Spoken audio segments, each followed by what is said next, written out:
Here's the worst real estate deal I've ever done after buying 70 houses. The craziest part is that this was the best looking deal I've ever underwritten in a spreadsheet.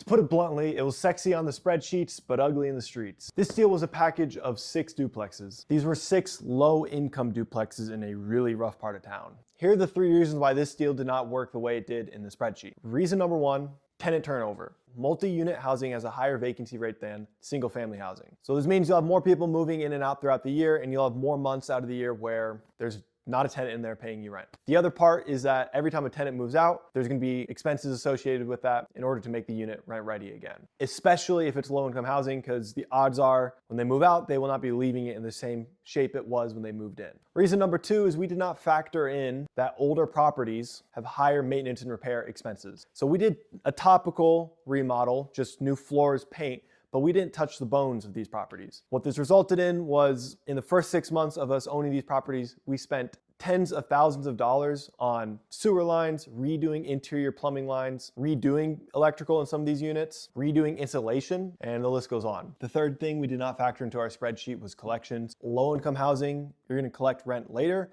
and there's gonna be more people you end up having to evict. I was so proud the day we got it to full occupancy, but then the next month, the first rolled around, 2 tenants paid on time out of the 12 that were living there.